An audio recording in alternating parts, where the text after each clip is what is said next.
السلام علیکم ورحمۃ اللہ وبرکاتہ۔ نالج بائی شیخ چینل میں خوش آمدید۔ فہمیدہ اپنی ساس اور شوہر کے ساتھ رہتی تھی۔ شروع میں تو صلح صفائی سے دن گزرتے رہے، مگر کچھ ہی عرصہ کے بعد ان میں نوک جھونک کا سلسلہ دراز ہونے لگا۔ گھر کا ماحول خراب ہو گیا، جس کی وجہ سے اس کا شوہر بھی پریشان رہنے لگا۔ فہمیدہ نے محسوس کیا کہ وہ اب اپنی ساس کے ساتھ نہیں رہ سکتی اور الگ رہنا ممکن نہ تھا۔ چنانچہ اس نے اپنی ساس کو راستے سے ہٹانے کا فیصلہ کیا۔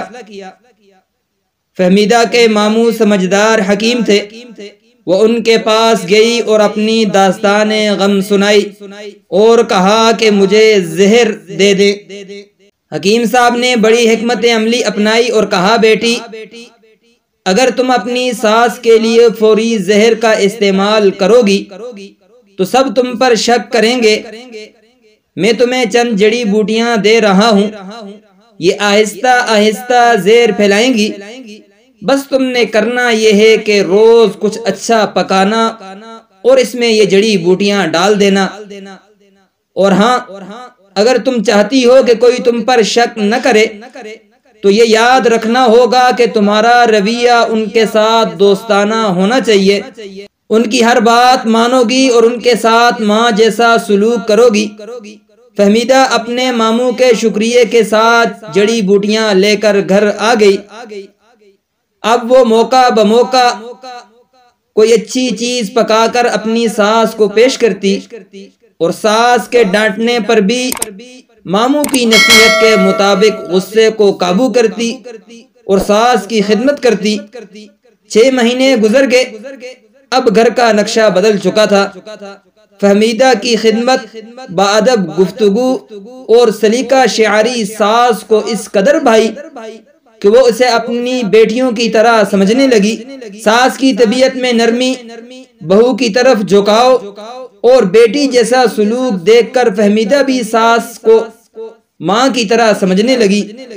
فہمیدہ کے اس عمل نے پورے گھر کو امن کا گہوارہ بنا دیا۔ پورے خاندان میں اس کی سلیقہ شعاری اور اچھے اخلاق کی دھوم مچ گئی۔ اب فہمیدہ ایک دن اپنے ماموں سے ملنے گئی اور کہنے لگی، تقریباً 1 مہینے سے میں آپ کی جڑی بوٹیاں اپنی ساس کو نہیں کھلا رہی۔ بس اب کوئی طریقہ بتا دیں جس سے میں اپنی ساس کو اس زہر کے اثر سے بچا لوں۔ ایسا لگ رہا ہے کہ وہ جڑی بوٹیاں کوئی جادوئی شے تھیں۔ میری ساس تو بالکل بدل چکی ہے اور اب میں بھی ان سے بہت پیار کرتی ہوں اور میں نہیں چاہتی کہ وہ اس زہر کی وجہ سے مر جائے۔ ماموں جان مسکرائے اور کہنے لگے، تمہیں ڈرنے کی ضرورت نہیں ہے، میں نے تمہیں زہر دیا ہی نہیں ہے۔ میری وہ جڑی بوٹیاں طاقت کے لیے تھی تاکہ تمہاری ساس کی طبیعت بہتر ہو سکے۔ زہر صرف تمہارے ذہن اور رویے میں تھا، لیکن وہ سب تم نے اپنے پیار سے ختم کر دیا۔